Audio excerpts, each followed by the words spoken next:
Assalamualaikum warahmatullahi wabarakatuh. Alhamdulillah wassalatu wassalamu ala Rasulillah wa ala alihi wa sahbihi wa man wala. La haula wa la quwwata illa billah. Amma ba'd. Qala Allah Ta'ala fil Qur'anil Karim, a'udzu billahi minasy syaithanir rajim. Wa 'indahu mafatihul ghaibi la ya'lamuha illa hu. Wa ya'lamu ma fil barri wal bahri. Wa ma tasqutu min waraqatin illa ya'lamuha. ولا حبة في ظلمات الأرض ولا رطب ولا يابس إلا في كتاب مبين. وقال النبي صلى الله عليه وسلم كما قال أنه اجتمع قوم في بيت من بيوت الله يتلون كتابه ويتدارسونه إلا ونزلت عليهم السكينة وغشيتهم الرحمة وحفتهم الملائكة وذكرهم الله في من عنده. صدق الله العظيم وصدق رسوله النبي الكريم ونحن على ذلك من الشاهدين والشاكرين. Jemaah sekalian yang dimuliakan Allah Subhanahu wa taala, kaum muslimin yang berada di sekitar Masjid Baitus Salam atau yang menyimak melalui media sosial dari Masjid Besar Baitus Salam yang mudah-mudahan senantiasa mendapatkan rahmat dari Allah Subhanahu wa taala. Alhamdulillah, satu kenikmatan yang luar biasa yang Allah berikan kepada kita dipertemukan kembali dalam majelis yang mulia insyaallah dalam ketaatan kepada Allah, majelis ilmu, majelis zikir yang kita menghadiri majelis-majelis ilmu. Mudah-mudahan kita semakin ma'rifat kepada Allah Subhanahu wa taala, semakin mengenal Allah Subhanahu wa taala, semakin taat kita kepada Allah sebagai bekal kita. Semua kita akan menghadap Allah Subhanahu wa taala. Maka terus kita tingkatkan, perbaiki terus bekal kita, memperbanyak bekal kita di dunia sebagai bekal kita menuju kehidupan yang hakiki, kehidupan yang lebih panjang, kehidupan yang sebenarnya yaitu kehidupan akhirat. Allah kita akan melanjutkan pembahasan tentang perjalanan hidup Nabi Muhammad SAW. Di perjalanan hidup Nabi Muhammad tentu menjadi teladan bagi kita dalam hal apapun. Meskipun beliau mungkin sebelum diangkat menjadi nabi, tentu itu menjadi pelajaran. Apalagi setelah beliau diangkat menjadi nabi. Kita ini ingin melanjutkan dakwahnya Nabi Muhammad SAW. Rasulullah sudah wafat secara kenabian, sudah selesai tugasnya, diambil oleh Allah Subhanahu wa taala. Akan tetapi apakah tugas kenabiannya berhenti? Gitu ya. Tugas kenabian itu adalah bagaimana menyebarkan kedamaian, menyebarkan Islam sampai rahmatan lil alamin. Gitu ya. Kayak dulu Islam dimulai dari Jazirah Arab, kemudian menyebar dan sampai kepada kita. Yang sampai kepada kita mungkin menjadi introspeksi bagi diri kita. Apakah semua yang diajarkan oleh Rasulullah kepada sahabat itu betul-betul telah sampai kepada kita 100% misalkan ya? Karena ada dari sisi pengetahuannya. Apakah sudah sampai kepada sisi penerapannya, implementasinya?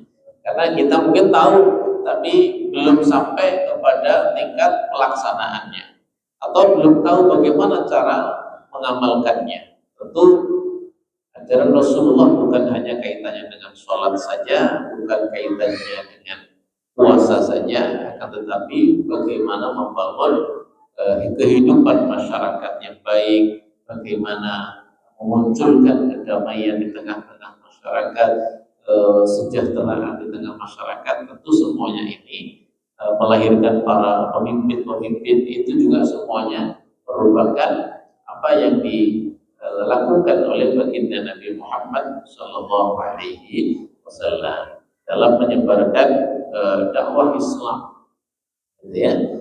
Baik, Bapak Ibu sekalian, adik-adik jamaah yang dimuliakan Allah Subhanahu Wa Taala. Terakhir kita membahas tentang upaya yang dilakukan oleh orang kafir Quraisy untuk menghentikan dakwahnya Rasulullah Sallallahu Alaihi Wasallam. Ya, untuk Rasulullah itu yang dilakukan, aktivitas yang dilakukan oleh Rasulullah adalah mengajak orang kepada al-haq, mengajak orang ya kepada Allah Subhanahu wa Ta'ala. Itu yang dilakukan oleh Nabi Muhammad, adalah murni bagaimana orang taat kepada Allah, orang tahu bahwa Allah lah sesungguhnya yang harus disembah, bukan orang yang punya jabatan, bukan orang yang punya kekayaan, bukan orang yang punya segala-galanya, gitu ya.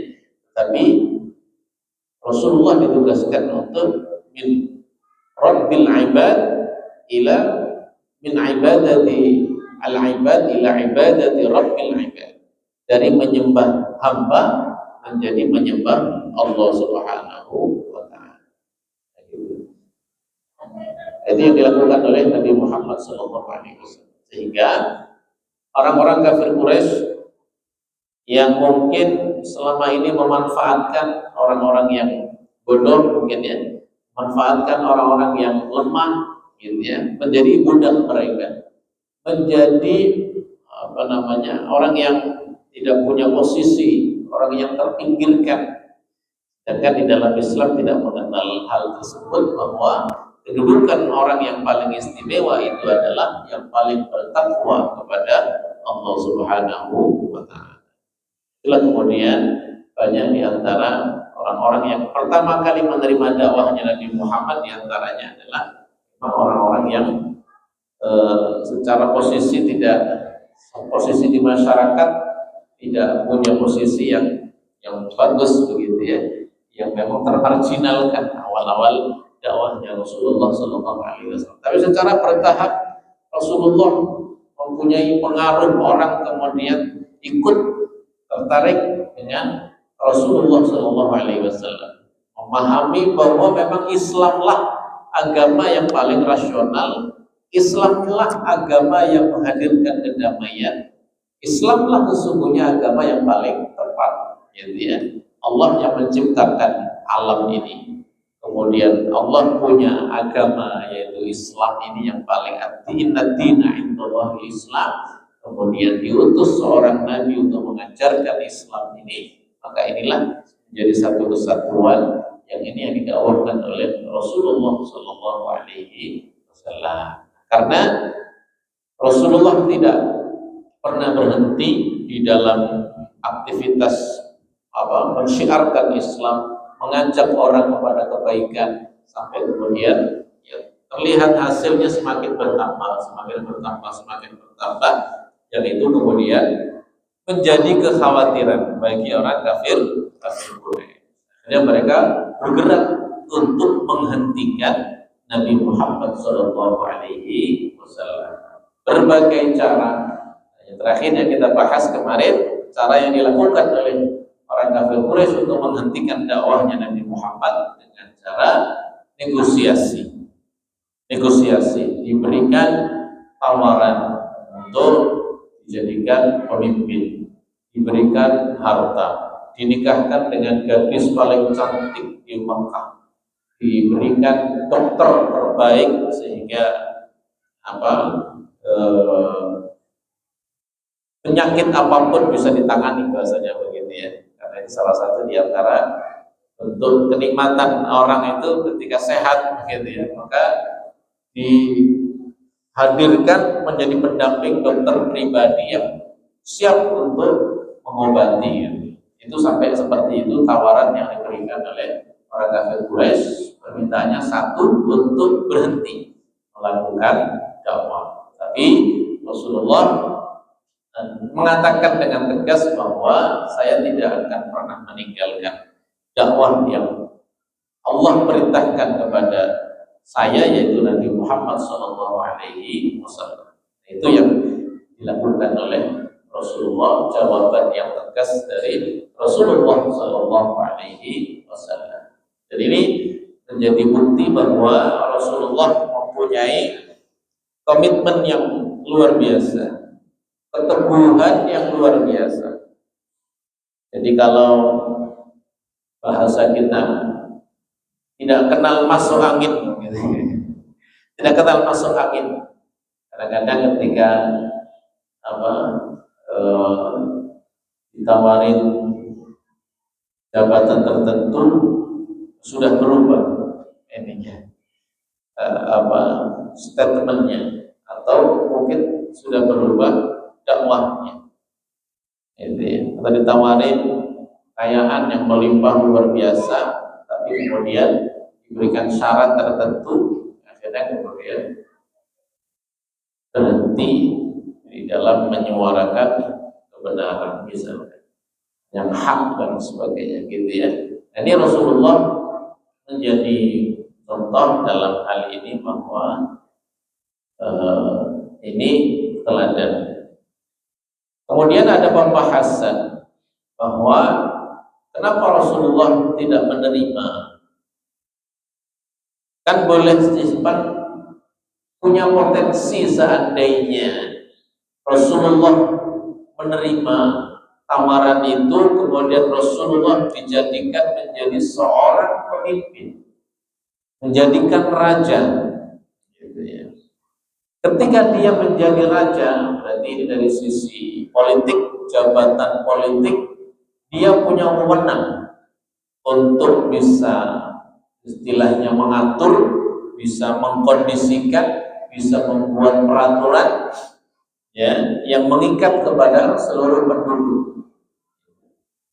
Ini ada Syekh Ramadan Al-Multi, pengarang buku ini, menjelaskannya dalam bukunya ini, Ad-Dalalah Ats-Tsaniyah wa hiya tubayyinu lana ma'na al-hikmah allati kana Rasulullah yatamassaku wa yattasifu biha. Bahwa di sini kita bisa melihat bagaimana Rasulullah berpegang teguh terhadap hikmah, dan Rasulullah kemudian mengamalkan hikmah ini. Wa halil hikmatu an tad'a as-siyasa allati taraha fi sayri da'wah ma kana kayfiyatuha wa ma kana nauha. Kemudian apakah karena hikmah ini kemudian engkau meletakkan politik yang kau lihat, ya, untuk perjalanan sebuah dakwah, apapun kemudian diambil sikapnya, yang politik apapun diambil, gitu ya, demi untuk dakwah. Artinya dakwah ini adalah punya tujuan yang mulia, tetapi wasilahnya melalui politik misalkan, ya. Apakah kemudian untuk mendapatkan tujuan yang mulia, tapi wasilahnya justru melenceng, begitu ya, wasilahnya tidak sesuai. Tujuan dakwah mulia untuk Islam, kemakmuran Islam, tetapi wasilah yang diambil itu ternyata tidak sesuai dengan ketentuan atau syariat Allah Subhanahu wa Ta'ala. Taruhlah melanggar syariat Allah misalkan, maka ini di sini dijelaskan tidak seperti itu, bahwa agama ini ketika ingin mendapatkan tujuan yang mulia, maka cara yang dilakukan pun juga dengan cara yang mulia. Wasilah perantaranya untuk mendapatkan tujuan itu pun juga harus dengan yang mulia. Ini dijelaskan oleh Syekh Ramadan Sa'id Al-Buti. Syariat al-Islamiyata tu'iduna bil wasail kama ta'abbadatna bil ghayah. Syariat Islam itu dijadikan sebagai sebuah ibadah, ya, baik itu ghayah, tujuan utama, ataupun wasilah, semuanya adalah ibadah, dan tahapan demi tahapan itu semuanya adalah ibadah kepada Allah, sehingga tidak boleh kemudian melanggar syariat Allah Subhanahu wa taala. Falaysa laka an tasluka ila al-ghayati allati syara'a Allah laka illa at-tariq al-mu'inah allati ja'alaha Allah wasilatan ilaiha. Sehingga dengan demikian, ketika engkau menapaki sebuah tujuan untuk mendapatkan tujuan tertentu yang disyariatkan Allah, maka tidak ada jalan kecuali jalan yang mendukung, ya, yang ditentukan oleh Allah Subhanahu wa taala sebagai wasilah untuk mencapai tujuan itu. Walil hikmati was-siyasati syar'iyyati ma'anin mu'tabirah walakin fi hududi hadhihi wasail al-masyru'ah. Ini ada artinya bukan berarti politik itu tidak penting sama sekali, ya. Politik itu sangat penting, tetapi tadi ya, ketika wasilahnya itu justru kemudian melepaskan prinsip-prinsip syariah, maka itu bertentangan dengan syariah. Maka harus dilakukan dengan cara-cara yang sesuai dan tidak melanggar terhadap syariat Allah Subhanahu wa taala. Dari sini juga dijelaskan, ya, bagaimana Nabi Muhammad SAW ketika diberikan tawaran kemudian tidak dilakukan, itu memang penuh dengan hikmah. Karena untuk tadi, ya, ada dua hal bagaimana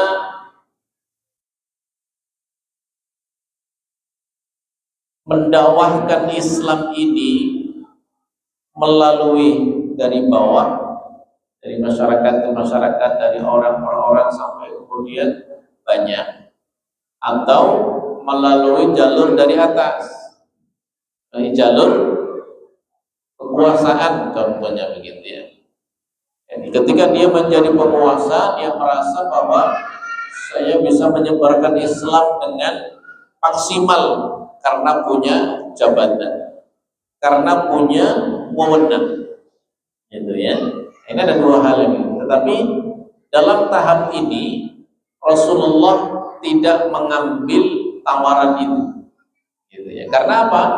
Di sini disebutkan hikmahnya oleh Syekh Ramadan Al-Buti bahwa di dalam menebarkan agama ini pasti akan sunnahnya itu akan bertemu dengan al-mada'i, ketemu dengan namanya lelah, ketemu dengan namanya at-tadhiyah, perjuangan, bertemu dengan jihad, perjuangan, wat-tadhiyah, pengorbanan. Seandainya kalau Rasulullah mengambil jalur dari atas, kemudian memaksa orang masuk Islam, membuat aturan harus masuk Islam semua misalnya, maka Islam itu tidak masuk ke dalam hati, tapi Islam itu masuk karena keterpaksaan. Sedangkan Islam ini jelas la ikraha fiddin, tidak ada paksaan dalam agama ini. Maka yang disentuh oleh Rasulullah itu adalah hati, pikiran, ya, sehingga orang kemudian dengan tersentuh bahwa oh ini agama benar, makanya oh ini agama rasional, oh ini agama yang paling tepat, agama yang paling sesuai kontekstual, gitu, ya. Akhirnya orang dengan objektif menilai bahwa Islam inilah agama yang sesuai dengan fitrah kebutuhan manusia, gitu. Dan ini diantara hikmahnya. Karena apa? Rasulullah pernah dalam satu peristiwa ditegur oleh Allah Subhanahu wa taala. Ditegur langsung oleh Allah Subhanahu wa taala. Padahal yang dilakukan oleh Rasulullah tujuan yang sangat mulia, ya. Jadi Rasulullah melihat ada potensi para pemimpin Quraisy itu dekat untuk masuk Islam. Gitu ya. Akhirnya Rasulullah tergiur untuk fokus mendakwahi mereka, mendakwahi pemimpin kabilah, dengan harapan ketika pemimpin kabilah ini masuk Islam, maka seluruh kaumnya ke bawah masuk Islam. Gitu. Ini terjadi. Akhirnya Rasulullah sibuk untuk fokus kepada pemimpin-pemimpin kabilah ini. Didakwahi oleh Rasulullah. Kemudian datang orang buta, datang kepada Rasulullah. Namanya Abdullah bin Ummi Maktum. Orang buta bertanya kepada Rasulullah tentang Islam. Artinya ini sudah datang, sudah tertarik, ya, sudah bahkan mungkin sudah Islam, tapi pengen penjelasan, gitu ya, pengen penjelasan dari Rasulullah SAW. Tapi karena Rasulullah sedang sibuk, fokus dengan para pejabat, bahasa kita, bahasa zaman sekarang, gitu ya, sibuk mendakwahi para pejabat dengan harapan pejabat masuk, raja masuk, maka satu suku semuanya akan masuk Islam. Jadi Rasulullah akhirnya tidak menjawab pertanyaan orang buta yang ingin mendapatkan penjelasan tentang Islam. Abdullah bin Ummi Maktum ini gak dijawab oleh Rasulullah, dengan harapan Rasulullah beranggapan, oh, Abdullah bin Ummi Maktum ini saya bisa jawab di waktu yang lain. Ya. Gak mesti sekarang, karena Rasulullah saat itu sedang memprioritaskan pemimpin Quraisy yang dilihat oleh Rasulullah, prediksinya ini sudah dekat dengan Islam, akan memahami Islam, dan ketika masuk Islam, bedol desa semuanya masuk Islam. Tetapi dengan seperti ini Rasulullah ditegur oleh Allah Subhanahu wa ta'ala. Diturunkan wahyu, abasa wa tawalla an ja'ahul a'ma. Itu sesungguhnya abasa wa tawalla, bermuka masam, wa tawalla, dan berpaling. Di situ menggambarkan Rasulullah dengan adanya orang yang datang, orang buta tadi itu, Rasulullah tadi agak kurang nyaman dengan kedatangan, padahal dia datang ingin belajar Islam, tapi kemudian ditegur oleh Allah Subhanahu wa ta'ala. Padahal kalau di sini kita lihat tujuan Rasulullah mulia, gitu ya. Tujuan Rasulullah sama-sama untuk dakwah Islam dalam masalah strateginya, tetapi ditegur oleh Allah Subhanahu wa ta'ala. Abasa wa tawalla an ja'ahul a'ma, ketika datang kepadanya orang buta, anja'ahul a'ma wa ma yudrika la'allahu yazakka. Ya, orang yang datang untuk Islam, dia sudah la'allahu yazakkaru wa yakhsha. Ya, anja'ahul a'ma wa ma yudrika la'allahu yazakka. Dia mau membersihkan dirinya, datang kepada Rasulullah sallallahu alaihi wasallam. Ini menjadi bukti bahwa memang di dalam dakwah Islam yang dilakukan oleh Rasulullah itu semuanya melalui tahapan dari bawah sampai kemudian Rasulullah memang akhirnya menjadi pemimpin nanti di Madinah.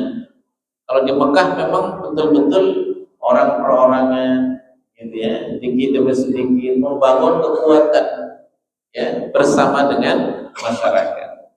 Tidak kemudian dia ditawari jabatan, kemudian dia ambil, kemudian dengan jabatan itu dia, Rasulullah mengira akan bisa memaksa orang masuk Islam, ya, tapi dengan pendekatan, ya, pendekatan personal dari sahabat menularkan kepada yang lain, mengajarkan kepada yang lain, sampai kemudian jumlah orang yang ikut bersama dengan Nabi Muhammad SAW semakin banyak. Hadirin sekalian yang dimuliakan Allah Subhanahu wa taala. Nah, di sini juga disebutkan ya tadi peristiwa Abdullah bin Umi Maktum gitu ya. Orang buta ya, orang buta yang dikira dibandingkan dengan seorang pemimpin begitu ya, yang punya pengikut gitu, pasti pengaruhnya lebih besar gitu. Tetapi dengan pilihan yang dua-duanya sesungguhnya sangat mulia gitu ya dalam perhitungan kita, termasuk dalam perhitungan Nabi Muhammad SAW. Tapi kemudian diingatkan oleh Allah Subhanahu wa taala. Wal khulasatu annahu laisa li ahadin minan nasi ay yughayyira syai'an min ahkamil Islam wa badi'ahu aw yatajawaza syai'an min hududihi aw yastahina biha bismi ittiba'il hikmah fi tadhiyati wad da'wah لأن الحكمة لا تعتبر حكمة إلا إذا كانت مقيدة ومضبطة ضمن حدود الشريعة ومبادئها وأخلاقها. Jadi kesimpulan dari pelajaran kedua dari peristiwa Rasulullah tidak menerima tawaran dari orang kafir Quraisy ini adalah bahwa kesesuaian antara tujuan yang mulia dengan wasilah yang mulia, bahwa harus sama-sama mengikuti ketentuan Allah Subhanahu wa taala. Tidak secara terang-terangan kemudian berlawanan atau meninggalkan syariat Allah Subhanahu wa taala. Kemudian bukti yang ketiga atau pelajaran yang ketiga yang bisa kita ambil dari tahapan dakwah Rasulullah SAW dalam menghadapi tawaran orang kafir Quraisy ini adalah nastafidu min mawqif Rasul min tilkal matalib allati talabatha Quraisy minhum syartan littiba'iha lahu. Jadi orang kafir Quraisy itu yang diinginkan, mereka punya syarat gitu. Kami mau masuk Islam, syaratnya engkau memohon kepada Allah permintaan yang aneh-aneh lah begitu ya. Kamu minta sama Tuhanmu istana yang megah, istana yang terbuat dari emas, banyak macam-macam. Nah, kalau kemudian kami minta engkau berdoa kepada Allah agar, yang belum pernah saya jelaskan ya di pertemuan sebelumnya, agar kami Mekah ini gak seperti kehidupan bangsa yang paling keras. Kita gak punya sungai. Beda dengan Mesir punya sungai Nil, beda dengan Irak punya sungai Efrat. Jadi mereka minta sama Tuhan, kalau benar kamu seorang nabi, datangkan sungai, gitu ya. Jadi orang Mekah gak punya sungai, jadi mintanya sungai, gitu ya. Sampai itu diabadikan dalam Al-Quran. Wa qalu lan nu'mina laka hatta tafjura lana minal ardi yanbu'an. Mereka berkata, orang kafir Quraisy, kami tidak akan beriman kepada Muhammad sampai engkau memancarkan sumber mata air dari dalam tanah. Di Indonesia mudah sekali, dibor keluar air. Alhamdulillah. Jadi Mekah ini kondisinya memang masyarakat yang keras ya,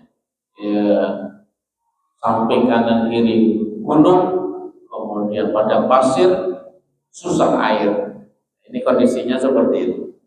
Makanya kemudian Allah berikan air itu dari sumur Zam-Zam pada masa Nabi Ibrahim alaihissalam. Tapi sebegitu pun mereka minta yang terlihat melimpah airnya, gitu ya. tafjura lana minal ardi yanbu'a aw takuna laka jannatun min nakhilin wa 'inabin fatufajjira al-anhara khilalaha tafjira, atau kau punya kebun kurma, kebun anggur, kemudian di antara kebun kurma dan kebun anggur di tengah-tengahnya ada sungai. Sungai lagi ya, diminta ya. Jadi memang keinginan mereka ini, impian mereka ini sesuatu yang memang sangat seolah-olah mereka butuhkan begitu. Yaitu sifatnya air di sini. Au tusqitas samaa kama za'amta 'alaina kisafan au ta'tiya billahi wal malaikati qabila, atau menurunkan langit. Nah, langit diturunkan biar datang, Allahnya datang, malaikat datang. Ini permintaan. Jadi permintaan-permintaan itu tadi semuanya sifatnya materi ya, sifatnya materi. Au yakuna laka baitun, atau kamu punya rumah min zukhrufin, rumah yang terbuat dari keindahan yang sangat megah, ada banyak ornamennya, ada banyak hiasan-hiasannya. Au tarqa fis sama wa lan nu'mina liruqiyyika hatta tunazzila 'alaina kitaban naqra'u qul subhana rabbi hal kuntu illa basyaran rasula. Atau kamu bisa terbang ke atas langit gitu ya. Ini adalah permintaan orang-orang kafir Quraisy gitu ya. Jadi hampir sama dengan nabi-nabi sebelumnya juga begitu ya, minta mukjizat, minta ini, minta itu dan lain sebagainya sebagai syarat mereka kemudian mau beriman. Tapi Rasulullah menyebutkan qul subhana rabbi, maha suci Allah, saya tidak akan melakukan hal itu illa kuntu basyaran, saya ini manusia biasa, Rasul orang yang diutus gitu ya. Saya manusia biasa, orang yang diutus, bukan malaikat, bukan Tuhan, tetapi utusan Allah Subhanahu wa ta'ala. Walaysa as-sababu fi 'adami istijabati Allahi lahum dzalika ma qad yaqulluhu al-ba'du min anna Rasulullah sallallahu alaihi wasallam ma utiya min al-mu'jizat illa mu'jizatul Qur'an. Ya.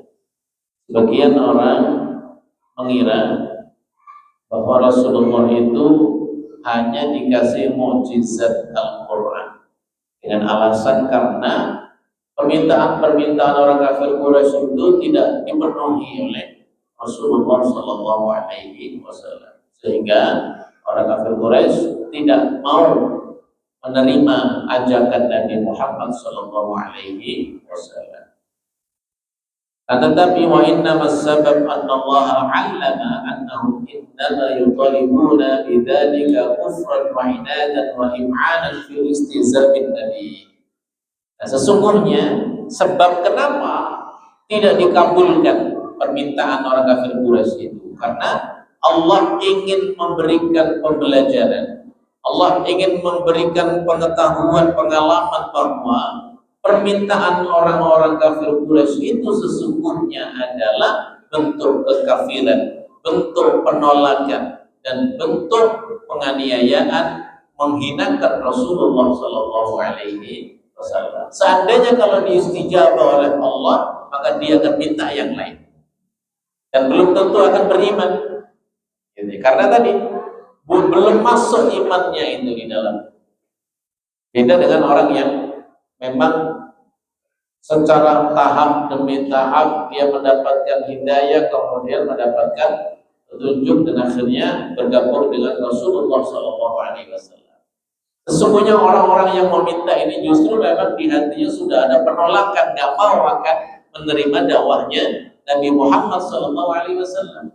Tapi sengaja, jadi istilahnya yang banyak omong sesungguhnya memang dia ya nggak mau begitu ya. Apa bahasanya? yang kentut, yang nyalain orang begitu. Siapa yang kentut? Padahal dia yang kentut, nah, begitu ya. Nyari orang lain yang salah. Jadi istilahnya kurang lebih bahwa orang kafir Quraisy mengatakan seperti itu sesungguhnya bukan kemudian dalam hatinya dia ingin masuk Islam, tapi memang sesungguhnya ingin merendahkan, menghinakan Nabi Muhammad. Ketika Rasulullah tidak mampu misalkan menghadirkan permintaan semuanya, berarti Rasulullah tidak ada apa-apanya, begitu bahasa mereka. Nah, inilah pelajaran yang bisa kita ambil dari dakwahnya Nabi Muhammad sallallahu alaihi wasallam. Kama huwa wadihun fi uslubi talabihim wa naw'il matalib allati araduha.